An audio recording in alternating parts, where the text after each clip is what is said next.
अस्सलाम वालेकुम जी one YouTube family, welcome to Geniastic coaching. और यहाँ पर हम बना रहे हैं कुछ फ्रॉक्स। तो इसका मटेरियल यहाँ पर आप चेक कर सकते हैं। धागे, कैन कैन पट्टी, कैन कैन नेट, रा सिल्क, सीक्वेंस, सारा कुछ हमने इकट्ठा कर लिया।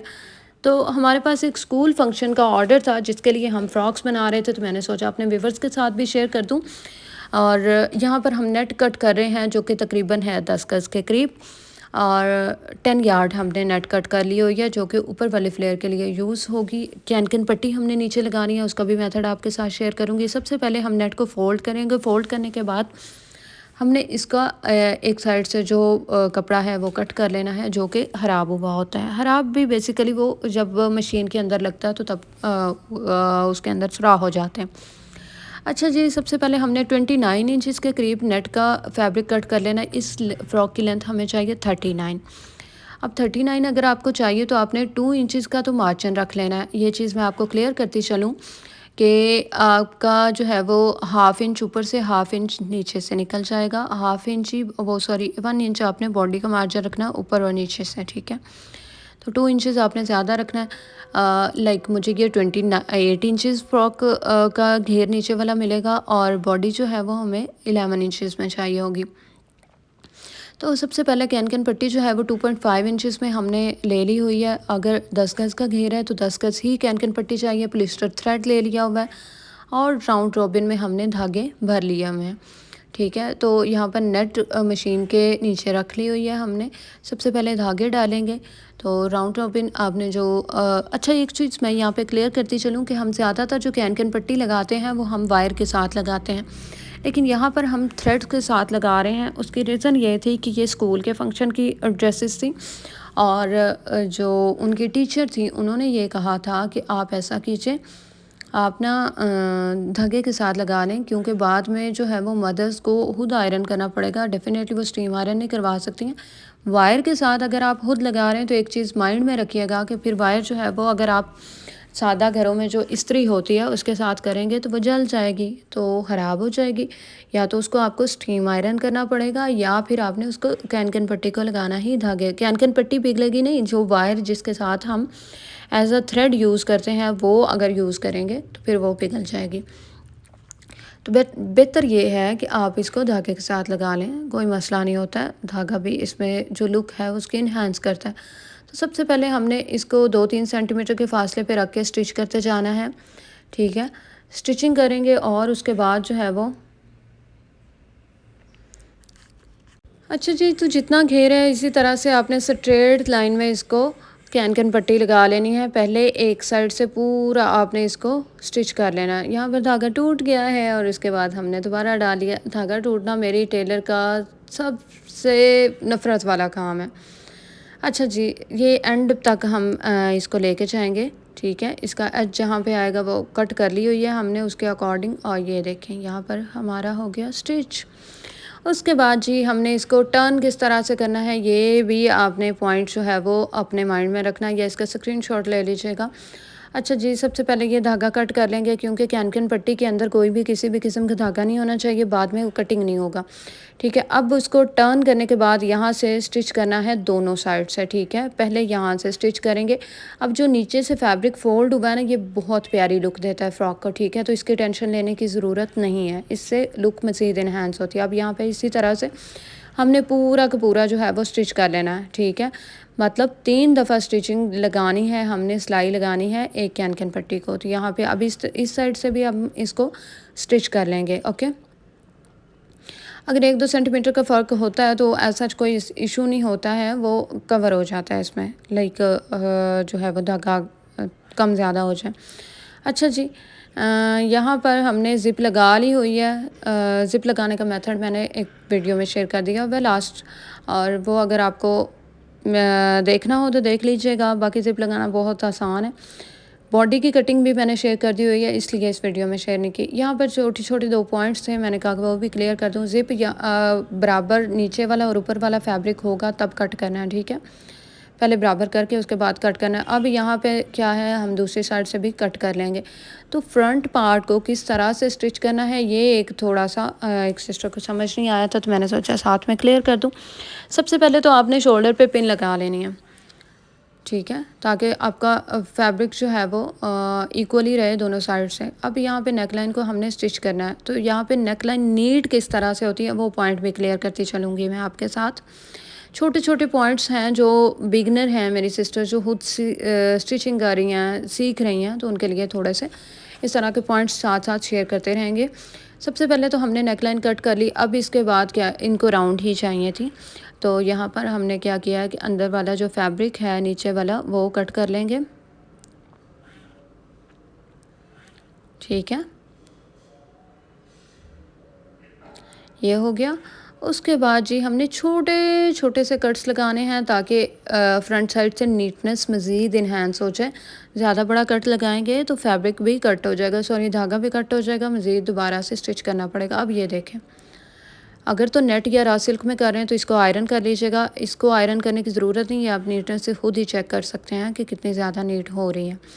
अच्छा जी, अब हमने ज़िप भी अटैच की हुई है, तो फ्रंट और बैक बॉडी पार्ट को किस तरह से अटैच करना है ये देख लेंगे। सबसे पहले आउटर एजेस को पकड़ना है, सीक्वेंस के साथ सीक्वेंस वाला कपड़ा जोड़ना है, और सादा कपड़े के साथ रा सिल्क के साथ रा सिल्क वाला, और इसको शोल्डर से स्टिच कर लेना है। ठीक है, तो यहाँ पर ज़िप जो है वो इक्वल किस तरह से होती है दोनों साइड से, ये भी मैं पॉइंट आपके साथ क्लियर कर दूँगी। सबसे पहले इसको सीधा करेंगे, चेक कर लेंगे, अगर तो बिल्कुल सही स्टिच हो गया तो उसके बाद दूसरा भी कर लेंगे। अब इसी तरह से हमने सीक्वेंस वाले के साथ सीक्वेंस वाला जोड़ना है, और सिंपल फैब्रिक के साथ सिंपल फैब्रिक जोड़ना है, और इसके आउटर एजेस को आपस में बराबर करके स्टिच कर लेना है। ठीक है, ये यहाँ पे आप चेक कर सकते हैं। अच्छा जी, किसी का कोई पॉइंट हो, छोटे छोटे पॉइंट्स मैं क्लियर करती जा रही हूँ साथ साथ, लेकिन फिर भी अगर किसी को कोई एमरजेंसी में चीज़ पूछनी हो तो वो व्हाट्सएप पे कांटेक्ट कर ले, क्योंकि यूट्यूब की हर कमेंट का जो आंसर है वो उसी सेकंड में पॉसिबल नहीं है। ठीक है, अब यहाँ पर हमने ये देखना है कि ज़िप दोनों साइड से क्या बराबर है या नहीं है, नहीं है। ठीक है, तो हमने क्या करना है, यहाँ पर इसको दोबारा से टर्न करना है और उसके बाद स्टिच कर लेना है। ठीक है, तो जितना आप देख लीजिएगा अंदाजे के मुताबिक 1-2 सेंटीमीटर का फ़र्क होता है। अब इन्होंने यहाँ पे ज़्यादा कर दिया हुआ है, तो टेलर को अब दूसरी साइड से भी इक्वल करना पड़ेगा। ये चीज़ जो वो स्टिच कर रही हैं शायद उनको पता नहीं चला, लेकिन जो है वो देखने वाले को उसी सेकंड में पता चल जाता है।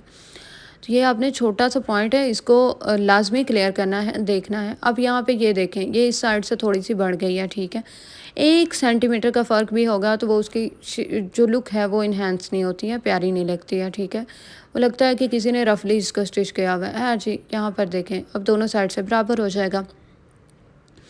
तो बराबर करके आपको दिखाती हूँ, ये देखें कितनी ज़्यादा प्यारी लग रही है। ये हमने सिंपल ही इसमें ज़िप्स लगाई हुई हैं, जो गुम ज़िप होती है उसका भी मैं मेथड आपके साथ शेयर कर दूँगी। ठीक है, और ज़िप का एक अलग पाँव होता है। ठीक है, ज़िप हमने इसीलिए सबको एक साथ लगा भी ली थी। मशीन का फुट जो है वो अलग होता है ज़िप लगाने वाला, वो मैंने दिखाया हुआ है जिस वीडियो में मैंने ज़िप लगाने की वीडियो जो शेयर की उसमें मैंने दिखाया हुआ।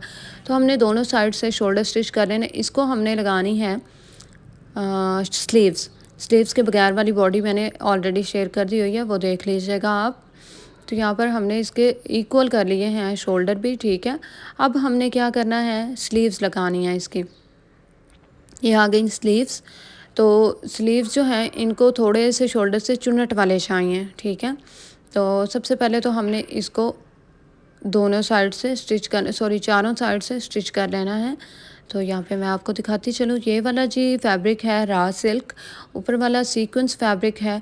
अगर आप इसकी जगह सिल्क लगाना चाहें या अटल लगाना चाहें तो वो आप लगा सकते हैं। सबसे पहले तो फ्रंट साइड जो जहाँ पे कलाई है वो वाला स्टिच करना है। ठीक है, उल्टा रखेंगे सीक्वेंस वाले फैब्रिक को तो ही सीधा होगा। ठीक है, तो यहाँ पर हमने इसको स्टिच कर लिया हुआ है,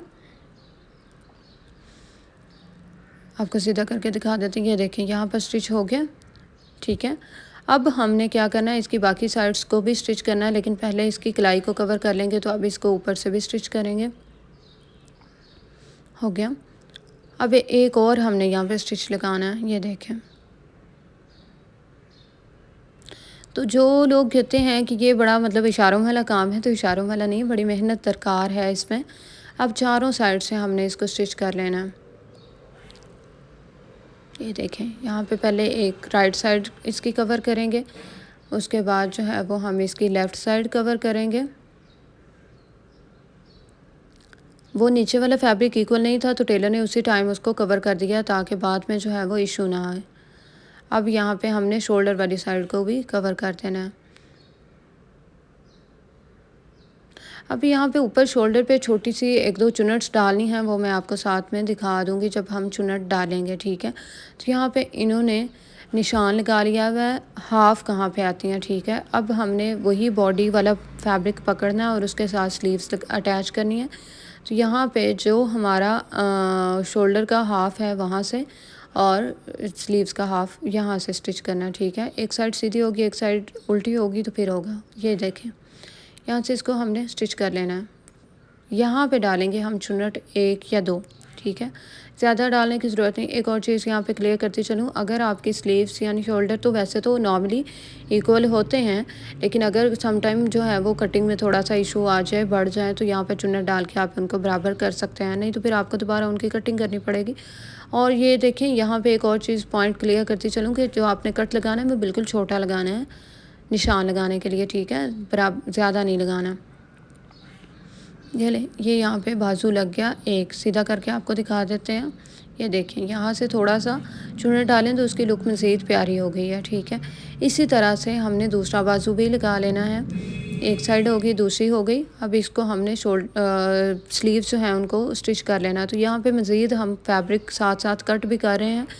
जो बाकी फ़्रॉक्स रह गई हैं, ये यहाँ पे आप धागे भी चेक कर सकते हैं। पीको भी आपको दिखा दूँगी। पीको जो है वो हमने नीचे से की थी, कैन पट्टी, उसके बाद जो है वो हम बंडल के तौर पे यूज़ करते हैं। एक सिस्टर ने पूछा हुआ था कि हम अगर आपसे फैब्रिक लेना चाहें तो ले सकते हैं। हाँ जी, बिल्कुल ले सकते हैं। बहुत सारी सिस्टर्स ऐसी हैं जो खुद घरों में काम कर रही हैं, तो वो कम प्राइस में हमसे फैब्रिक ले लेती हैं, ठीक है। कैन यहाँ पे मैं जो आपको दिखा रही हूँ ये प्लास्टिक वाला है। कुछ में प्लास्टिक वाला था, कुछ में जो है वो सिंपल कैन था, ठीक है। तो यहाँ पे फैब्रिक भी आपको आइडिया हो गया होगा कि कौन कौन सा चाहिए। उसके बाद जी ये बो है, बो बनाने का मेथड बहुत आसान है, बहुत आसान है। ये भी आपको दिखा देती हूँ अगली वीडियो में इंशाल्लाह। लाज़मी बो बनाने का मेथड, दोनों तरह की बो दिखा दूँगी आपको, टेल वाली भी और दूसरी भी, ठीक है। तो ये बो हमने 2 तरह की बनाई थी। एक तो बैक साइड पे लगनी थी और एक इनकी हेड बो थी, यानी सर पे लगाने वाली बो पिन थी, ठीक है। तो ये भी हमारी बोस भी कवर हो गई हैं साथ साथ ही। ये एक बंदा काम नहीं कर रहा है, ये 2-3 बंदे काम कर रहे थे, क्योंकि हमें एक ही दिन में ये ऑर्डर देना था। अच्छा जी, तो यहाँ पर जो है वो हम ने इनकी कैपरी भी स्टिच कर दी हुई हैं, क्योंकि इनको साथ में ट्राउज़र पजामा या कैपरी जो भी आप कह लें वो भी चाहिए था। सिंपल सी इन्होंने कहा था, ठीक है। तो यहाँ पर बोस भी हो गई, इनकी कैपरी भी होगी। अब यहाँ पर जो है वो फ्रॉक्स को भी आपको दिखा देते हैं। अच्छा जी, इन कैपरी के बाद मैं बोक का भी पार्ट ऐड कर दिया हुआ है कि यहाँ पे आप चेक कर सकते हैं कि बोक को किस तरह से स्टिच करना है। ये बहुत ईजी है, बहुत ज़्यादा ईजी है, इसमें तो कोई साइंस है ही नहीं ना, ठीक है। तो यहाँ पे रेक्टेंगल शेप में आपने फैब्रिक को कट करना है और उसके बाद इसको स्टिच कर लेना है। ये फैब्रिक कटर भी आप यूज़ कर सकते हैं अगर आप सीज़र नहीं यूज़ करना चाहिए। यहाँ पे जी बो बन भी रही थी और 2-3 टेलर्स जो हैं वो बना रही थी ये सारी, क्योंकि ऑर्डर तो मैंने काफ़ी दिन का लिया था, लेकिन टाइम नहीं मिल रहा था। तो अचानक से जिनका था उन्होंने कहा कि मुझे जल्दी से चाहिए। तो यहाँ पे हमने इसको छोटे छोटे से स्टिच लगा लिए हैं ताकि ऊपर वाला जो है इसका एज वो भी बराबर हो जाए, इसकी लुक मज़ीद इन्हेंस हो जाएगी। और यहाँ पर आप चेक कर सकते हैं इनकी फ़ाइनल लुक। फ्रॉक्स रेडी हो चुकी हैं और माशाल्लाह से बहुत प्यारी लग रही हैं ये। और यहाँ पे मेरे भाभा जानी को शौक़ आया था कि मैंने घुमानी है, तो मैंने कहा घुमा लें। लेकिन ये हमने शॉर्ट बनाई थी टिकटॉक के लिए, लेकिन यहाँ पे फिर यूट्यूब में भी ऐड कर दी, क्योंकि फ़ाइनल लुक टाइम बहुत ज़्यादा शॉर्ट था, बहुत ज़्यादा शॉर्ट था, इसलिए फ़ाइनल लुक इसकी बना नहीं सके थे। तो यहाँ पे आप चेक कर सकते हैं, रोटेट करके चेक कर लीजिएगा, माशाल्लाह से बहुत प्यारी लग रही थी। और शुक्र अल्हम्दुलिल्लाह, मैंने भी एक ही ऑर्डर से स्टार्ट किया था। अगर आप काम कर रही हैं तो आपको भी इंशाल्लाह अल्लाह पाक बरकत देगा और ज़्यादा से ज़्यादा ऑर्डर्स देगा। यहाँ पर हमने नाम मेंशन कर दिया थे कौन सी बच्ची का कौन सा फ़्रॉक है, ताकि जो है वो टीचर्स को खोलना ना पड़े बार बार, क्योंकि उन्होंने खुद ही कह दिया था कि हम सबको पहनाएंगे, चेक करेंगे तो फिर मसला हो जाएगा। यहाँ पर टीचर्स के लिए भी हमने 2 बोज ऐड कर दी थी और